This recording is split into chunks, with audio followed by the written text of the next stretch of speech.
The National Shelter Movement of South Africa says funding shortfalls and an overall lack of support continue to jeopardise efforts to protect victims of gender-based violence. A recent annual gathering discussed the problems faced by those trying to help survivors. National Shelter Movement of South Africa Gauteng representative Lisha Stevens is with us for more. Lisha, appreciate your time. Now, just walk us through how the GBV shelter in Indaba with the I beg your pardon. In fact, just walk us through what are those big challenges that we seem to be finding for the national shelter movement of South Africa? All right, good evening and thank you very much for having us. So as you mentioned, the annual shelter in Indaba was held last week with the Department of Social Development as well as the National Shelter Movement of South Africa. Its key role is to provide partnerships in rendering services to victims of violence, crime and violence, women and their children. Sheltering needs. Before I go into the funding, I'd like to say that currently all gender-based shelters are operating beyond their capacity.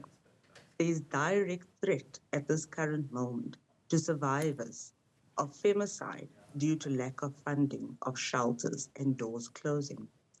The chronic instability and underfunding has caused a lack or disruption in comprehensive care, which often leads to closed doors where survivors cannot access services.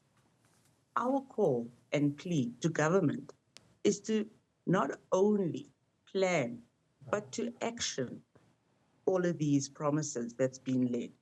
Financial commitments, timeous reimbursements, and an overall increase in budget is what we are in desperate need of.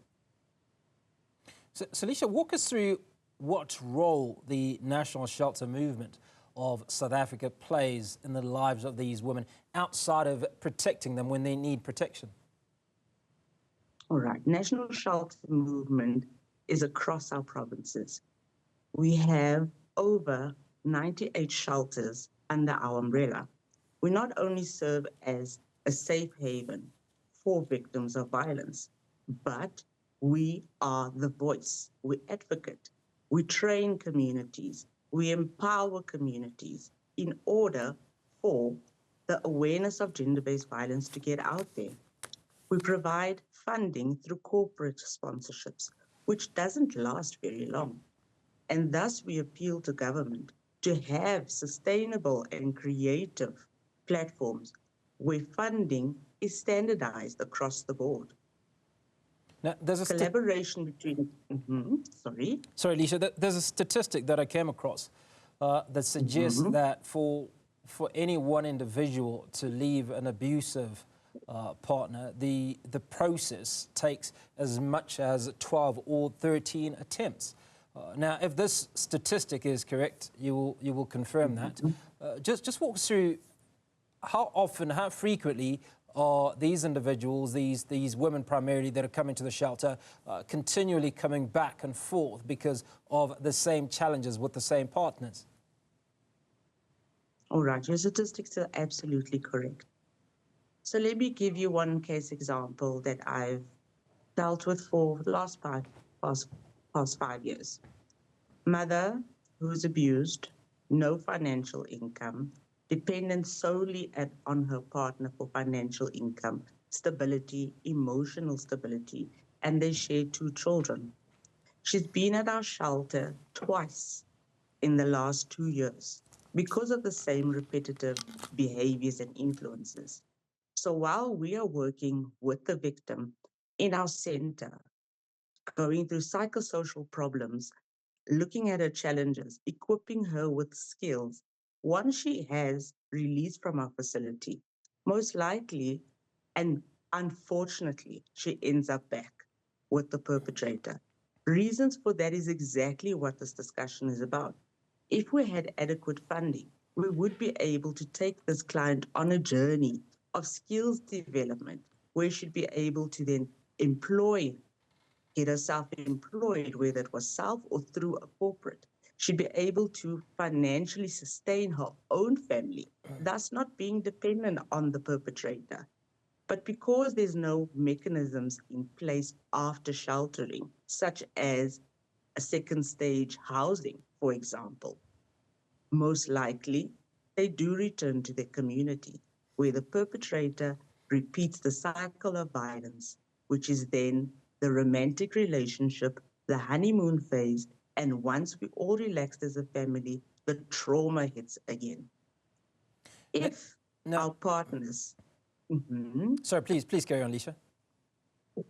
if our partners in communities, and not just communities, but the private sector too, are able to create an awareness about what gender-based violence is, what it actually means to that victim. No, she does not want to return home to the abuse, but where or what option does she have?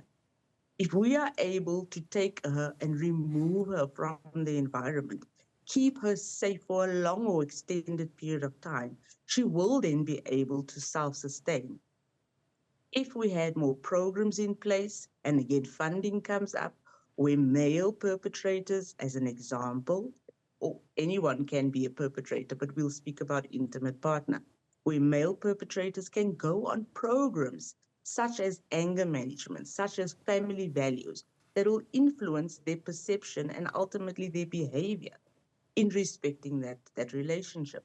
Maybe then that partnership will flourish and we wouldn't have the need for repetitive sheltering. So Thank you. the next thing that comes to mind, Lisha, is you have this situation, and I suppose you have touched on it, where the victims come to the shelter, but there is no communication or any effort or initiatives to deal with the perpetrators. Now, just how much does this almost continually propagate the problem that we're having? Because countless times you listen to government, and government's efforts are about dealing with the perpetrators, but there seems to be very little in the way of preventing gender-based violence. I'll give you one example, and thank you for that. If government's initiatives or programs, as they be put in place, then a perpetrator would actually be arrested for the crime. However, he's let go on bail within 24 hours of his arrest. So where is the justice in that? Where is the transformation and the education for that perpetrator? Once the court hearing comes up, all he has to say, if it was in any event, any sort of physical, emotional, or even sexual trauma, all he can say is, she asked for it. I only responded to what she gave me. I cannot use a statistic, but I can say from what I've seen, the perpetrator wins 75% of the time, and he is let free to roam the same community, to intimidate the same woman, to potentially get in relationships with other women who will go through the exact same relationship, form of abuse and trauma that the previous client has gone through. He is then deemed to perhaps go for a program, let's say anger management. Does he even attend? There's no follow-up. Is there an attendance register? Does he have to sign in, for example, as an inmate who's on parole? No. So how then does government tell us that their reform programs is successful when there's not even follow-ups? And we don't just blame this perpetrator. We also look to him within the shelter. We offer them programs. Most of the time, they'll attend 1 or 2 sessions with an external stakeholder who deals with family, and then just not appear for the next session. So then how is it that we can equip these, or let me not say these, let me say, how can we equip our fathers, husbands, brothers, and sons with the knowledge that they need in order to understand that gender-based violence is a crime? Yeah, you raise an important question, and I suppose is more than rhetoric. It is about that very question, then how do we do it? But let's touch on the demographic of the individuals that are most impacted, or we're talking primarily about women, but the women that are most impacted by gender-based violence, how much of this is based on a social or economic demographic? Because you talk about many of these women are going back to those perpetrators because they do not have a means to earn their own livelihood. When we reverse the tables or reverse the scale and we look at women that are financially independent, is this incidence of gender-based violence as high? Is the incidence of returning to the same individuals that have perpetrated the violence similar? All right. First and foremost, a victim can be anyone. There's no age demographic, there's no culture, race, ethnicity. She, as well as our LGBTQI plus community, can be anybody. It can be a person with a disability. It can be a grandmother of 60 years old. So there is no picture or set definition of what a victim is. However, to answer your question, from my experience, most rates are high when our female partner, for example, is dependent financially on her partner. For the victims who are financially independent, able then to put up their own spaces or pay for rent, they too are able to live independently. And with those, we try and always look at the psychological aspect then of why they're returning. We sort of look at the causes, not economically, but what other type of hold does this perpetrator have over you? It's not only financial, we look at psychological abuse, and that is an abuse that is far more of the, I'll use our victim statement, is far more than just a hit or a slap or a kick, because the bruises go away. But psychological abuse stays within that being. So if we had to compare the two groups, the one who was dependent financially on the perpetrator, the rates are high in terms of returning to the perpetrator, but equally as high as those who are able to then have a financial footing. They do, however, have more access to resources, which does count in their favor, especially family support. So the likelihood of returning is a little bit slimmer, but that aspect of psychological effects that our female has gone through, she is most likely to flourish on her own. And then there is space and room for her to go back. And that is where we as the National Shelter Movement, again, are available. Many organizations will not prosecute a client for returning to their partner. We will then re-look at what that therapeutic process was like. What did we miss in the gap of her therapeutic plan? And we will then rework with her to gain not just financial, but emotional and mental stability. Now, one of the things that was mentioned at the Indaba is that the role of media in skewing the narrative of gender-based violence. How do you think media coverage can be balanced to more accurately represent intimate partner femicides? Media's role is an invigorating role. It's an empowering role. It's a platform that many of our youngsters are having to see and deal with daily. Media for us would involve putting the word out there that perpetrators are not even alone. They can call for help. Should they see what the effects are of their behaviors, they can call out for help. Media should involve a family in its social system, not just paint what we would call a normal family, where it's mom, dad, and children. Our families that we encounter are very different to what a basic or normal, in the term italics, a normal family would be. So if media is able to portray the family in a different light, where everybody's able to look at family from a different point of view and the different roles that everyone plays in that family, then perhaps, especially our youth, will be able to learn new behaviors, identify key elements to understanding what abuse is about, and not normalizing everything that they see. Media, as much as an impact that it can make, can also be harmful to even just an adult. Let me not just refer to youth, where women are portrayed in a different light, where she is a victim, where she is weak, where the male always plays a dominant role. And in today's society, that is not that's not like it.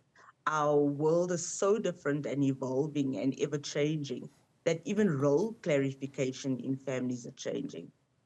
With regards to printing news information, it would be appreciated if media could give non-governmental organizations as equal chance as perhaps government gets in terms of airtime or in terms of publications. It would be nice for us to have an equal balance of what is being shared, what is being discussed, and for example, like this platform, to help us build relationships. We are not here to persecute government in any way, no. We are here to establish that role, that building and partnership and collaboration. But we can only do that if there is adequate talks, adequate funding, and action. Lisha, final question before we let you go, speaks to the effect that the back and forth that these victims are taking between their homes and the shelter and the effect that it has on their children. What are some of the long-term effects that you've observed over the years? I'm so glad that you've asked me that question. Our children are most vulnerable, and they've seen and heard horrific things in the household. And like you say, in an attempt to flee from one's home, a child is often confused, grabbing a bag, helping the mom wipe up her blood, grabbing her cell phone, and off they go running to a neighbor. Off they go getting into a SAPS vehicle. To them, SAPS vehicle often means, am I a criminal? What has happened? I haven't even eaten for the day. I don't have my shoes on. And then they arrive at the police station. Unfortunately, I'll refer to a case where they've had to sit for almost 8 hours without anything to drink, without any blanket, without any form of comfort or support. Again, because of lack of resources within our police system. Not just the resources, but the attitudes that many SAPS members have to gender-based violence. They feel it's not a topic to bring to the police station. It's not a topic to be spoken about. Handle the issue at home. So often our victims with their children are placed at the back, lost in the queue. Our children look at everything around them and actually get re-traumatized because of that experience. Once they're in the safe place and in the shelter, that is where we have to jump, act, and ensure that our children are now put on a program where they have reform, where they're able to relax, where they're able to see the world around them. The effects that we've come across, long-term effects, it's quite heartbreaking. Long-term effects have resulted in mental illness, have resulted in suicide, have resulted in the ability to reoffend and actually become a perpetrator, use substances, and the list can go on. Lisha, it's But the incredible. shelters, It's incredible just to hear you narrate the challenges that not just the victims, but even their children face. Appreciate your time. Lisha Stevens, National Shelter Movement of South Africa, Gauteng representative, walking us through some of the challenges that not only victims of gender-based violence face, but even their children.